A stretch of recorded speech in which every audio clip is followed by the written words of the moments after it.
Are you a frustrated Cardinals fan? I know I am. Take a listen to this little therapy session between me and my co host James, and maybe you'll feel a little better. Stay tuned. Turn up your volume. Because you're about to listen to The Sick Podcast. Cardinals Connection. Palmer extending the play. Nobody there. Crosses the field. Larry Fitzgerald.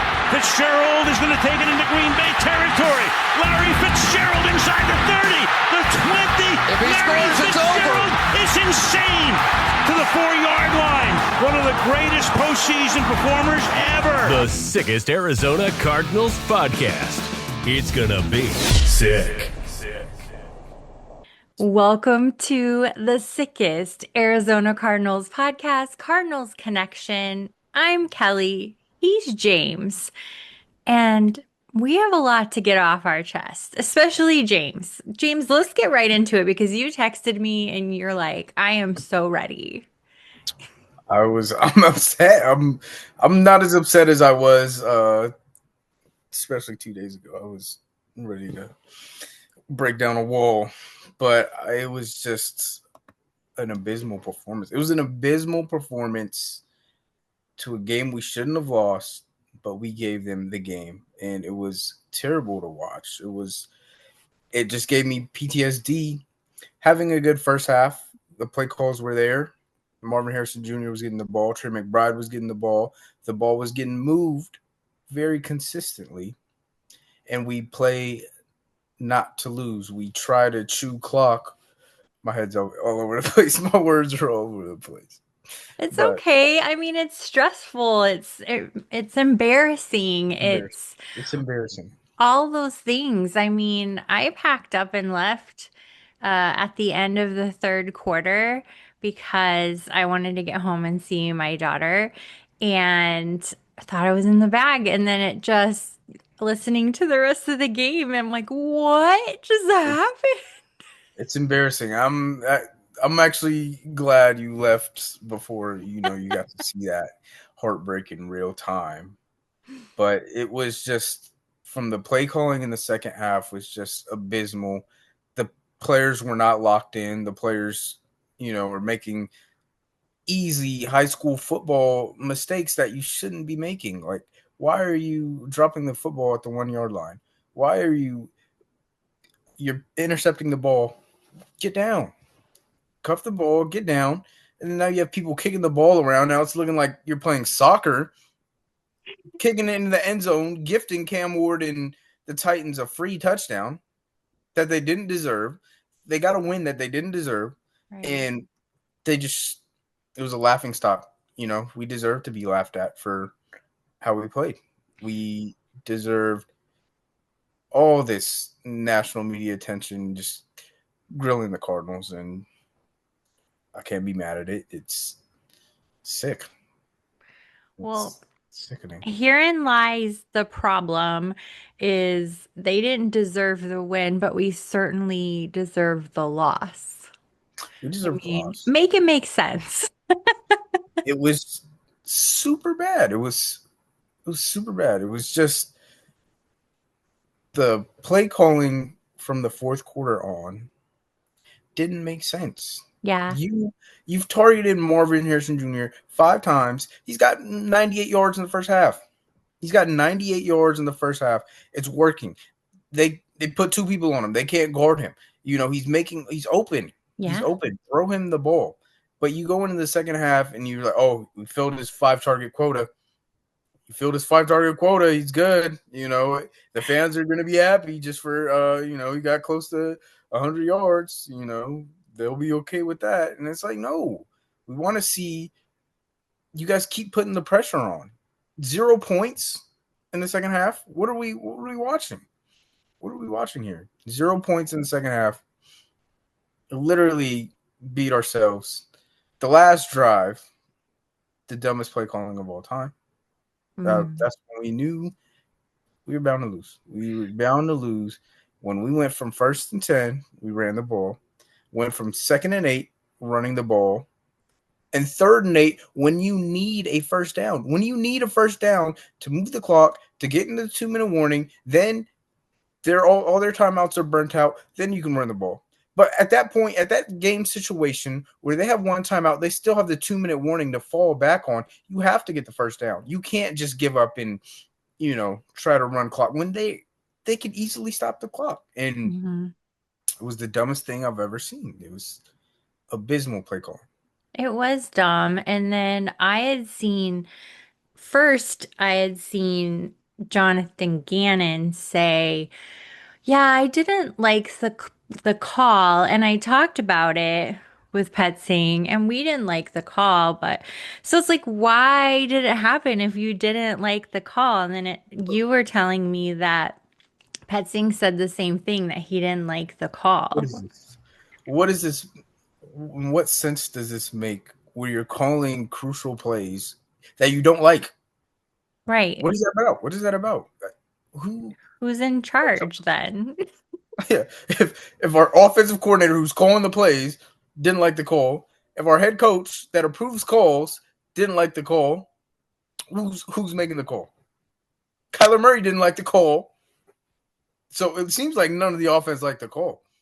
I'm almost wondering why he didn't just call an audible if he didn't like the call, but Apparently, I there don't was no know. check to make an audible for that. They didn't give him the opportunity, and they were playing in 13 personnel the whole time. They didn't switch up. They Yeah. didn't switch up the formation at all. They didn't give any looks. If you gave different looks, and it's like, oh, okay, you're kind of unpredictable, but you're in the same formation, running the same 3 plays in crucial moments. That inspires no confidence in the fans. Nobody wants to watch that. Right. You're inspiring no confidence in the offense. The defense is probably looking at you sideways because they have to be out on the field again for the fifth time in a row to try to save a game. Man. Every game, the defense has been the last ones on the field trying to save the game. They Yeah. tried to save the game in New Orleans Yeah. against the Saints. We got lucky with the Buda Baker thing. We almost lost the game to the Panthers. We got lucky with Calais Campbell. We lose the game from a field goal 3 times in a row. 3 times in a row. Last seconds of the game. We can't keep defending. We can't keep putting the games in our defense hands. Hmm. I feel like they played well for a good solid, 4 quarters, and Right. you're relying on them to stop somebody from going 25 to 30 yards down the field to win the game, and it's not feasible at all times. These are still NFL players. These guys can still catch. These guys can still make big plays, Yeah. and it's I frustrating. mean, speaking of coaching and JG, everybody's had to have seen the footage by now if they weren't watching the game where JG just loses it, not just berating DeMercado, but putting his hands on him. What was your takeaway from that? And do you think the punishment fit the crime? Ooh, I have mixed feelings about this. I feel DeMercado made the first. He broke the first rule that you're taught in football is Mm-hmm. cross the goal line. You've seen it happen last week. You've seen it happen in the past. Cross the goal line. It's not high school where they don't have instant replay and they can check every inch. Make sure you get in the end zone. Yeah. And it's a bonehead dumb mistake. I know he probably felt bad about it. Oh, sure. Yeah, I mean, yeah, I know you feel bad about it. But at the same time, that's just a lack of mental discipline. Mm, That's not ability. That's not, you dropped a pass or something like that.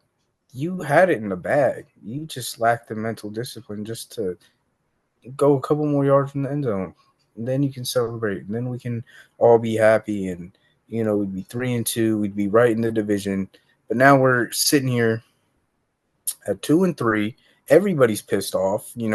everybody's calling for jobs. The fan base isn't happy. The fan Right. base is livid, and you got to do something about it. You can't let this keep happening. So you think that his His reaction, reaction,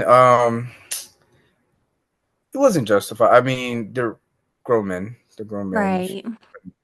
I handle could it. see like getting angry and shouting, but It's fiery. like to put his hands on him was like Yeah, another thing that's just it's wild to fiery. me. Fiery, a lot of emotion. He's probably hitting his pad, so probably didn't really affect him. But Yeah. you see the video and everybody's up in arms. People were saying what they would have done. People were saying what they should have done, and I feel like the players, from what I've been hearing from shout out to PHNX and everybody that's reporting Donnie Druin and stuff.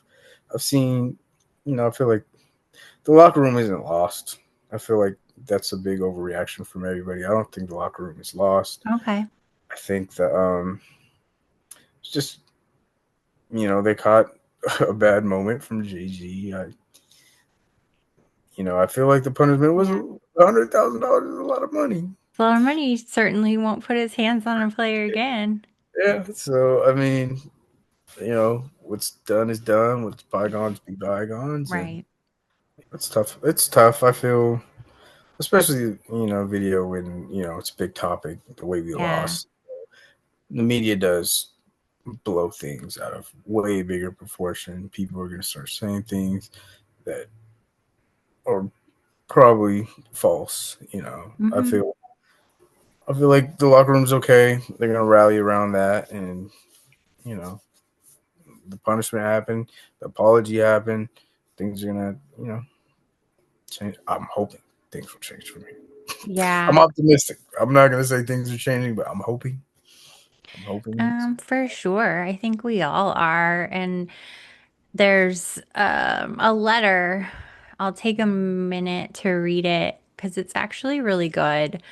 To the Cardinals ownership, management, front office, and Bird Gang Travel has been pretty vocal about how this franchise has treated fans, even in the travel space. Like Bird Gang Travel has been doing these packages for years. And instead of partnering, the Cardinals bought a travel agency, apparently, to run Mhm. all of it through. So it's super weird, but the letter says, "We, the devoted fans of the Arizona Cardinals, write this letter out of both love and frustration. Our loyalty runs deep, forged in decades of heartache, hope, and the rare seasons of glory that reminded us why we believed. But in recent years, decisions made from the top down have made it harder to recognize the team and the game day experience we once cherished. The changes at State Farm Stadium, from tearing up the end zone seating to install casitas and premium lounges, to converting traditional fan areas into concepts like premium seating and cafes with all-inclusive amenities, to keep fans out of their seats, have left many of us disheartened. These choices may look innovative on paper, but they send a clear message to the fan base. The organization is prioritizing luxury over loyalty. The soul of football isn't built in VIP boxes or high-end lounges. It lives in the stands where generations of fans have stood shoulder to shoulder, cheering through the highs and lows." I'll stop there for a second and get your reaction on that. I know you visited the stadium during the Seahawks game. Mhm. For us, as season ticket holders, there were less choices this year because there were less seats. And I don't want to sit behind the end zone, but I wanted to relocate. But what happened was everybody who had been sitting behind the end zone had to be relocated. So they took up other open seats. And they may have loved sitting behind the end zone and now they can't anymore. So that seemed like a huge, weird decision to me. Yeah, I feel like State Farm is a beautiful stadium, Hmm. but I feel like it has that same problem where with SoFi, where it's more of an attractive, it's more of an event more than an actual, people are here to watch for the love of the game. Right, People are there, to have a good time, and I feel like it's not. There's no soul. There's no right. soul when it comes to going there. I've been to a couple Raider. I've been to like one Raider game in the Coliseum, and the Coliseum is literally on its last legs. But you know, they those guys are crazy, and they do all these chants, and there's soul there. There's soul. Yeah, There's love. There's no love in State Farm. I'm walking through State Farm.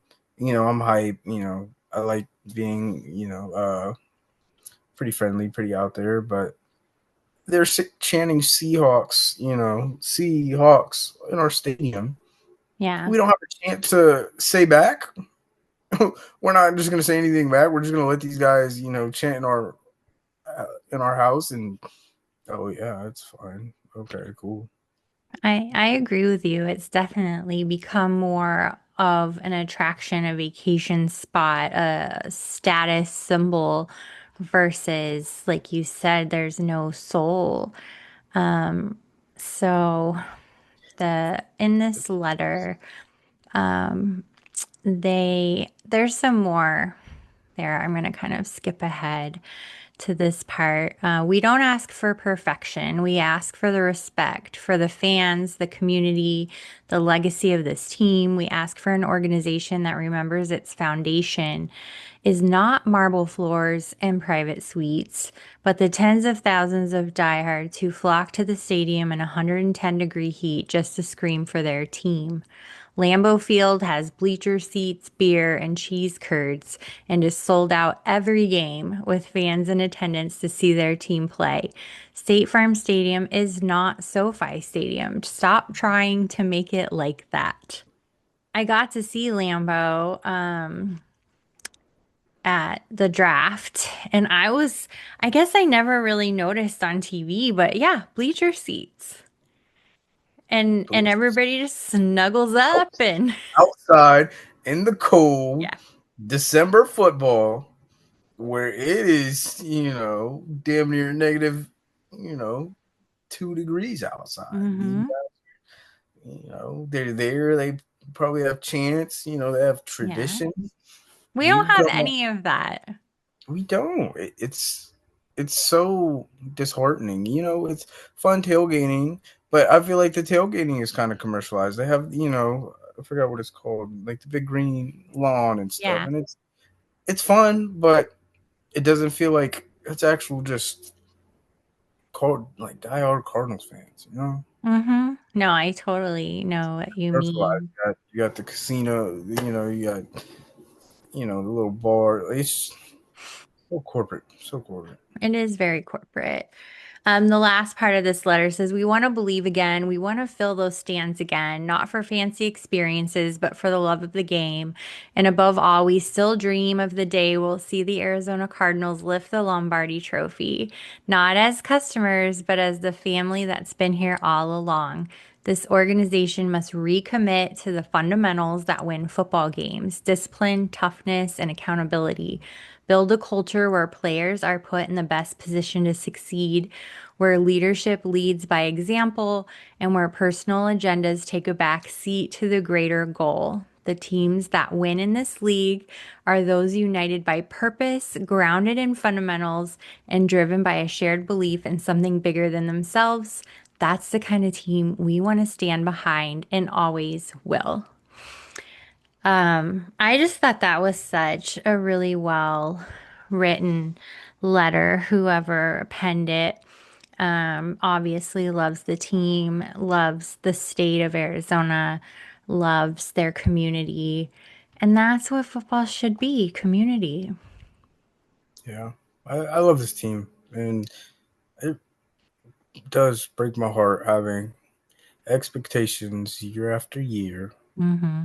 You think, oh, hey, like I'm liking the moves that are happening. I'm liking, you know, the direction of this team is going, and they just embarrass you, and they Yeah, just make you look stupid to even think that hey, it might be our year, and right. it's it hurts. It really does. We really thought it would be our year. And it wasn't just us. It Yeah. was the NFL Network. It was the Pat McAfee show. It was ESPN. It was everybody. People saw the moves and were inspired. Like people that actually kept up with the Cardinals, people that actually, looked at everything. It's like, okay, this team Hmm. is getting built in the right direction. I feel like this thing is going the right way, and it's just a big slap in the face. Yeah. So So now it looks like our odds are not that great. Donnie did a post um, today. Teams who started 2-0 in a 17 game schedule have made the postseason roughly 70% of the time. However, after three straight losses, the Cardinals' playoff chances sit at about 10%, according to PFF, Pro Football Focus. And ESPN projects them to finish with a top 10 pick in the 2026 draft. So we're already talking about that now. sounds like the Cardinals. Sounds like the Cardinals.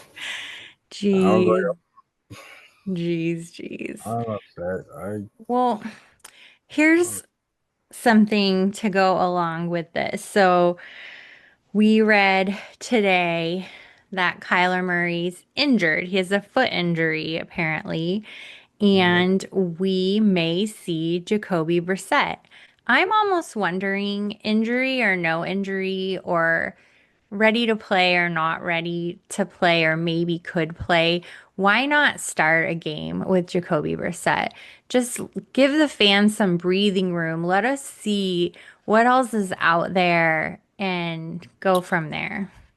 I think that's mainly what it is. I feel like Kyler is definitely injured. I'm not gonna sit here Sure.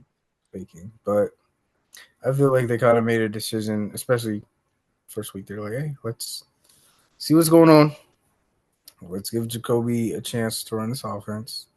They'll put his guys at injury, so it's not like they're out coming out here and saying they're benching Kyler for anything. Right.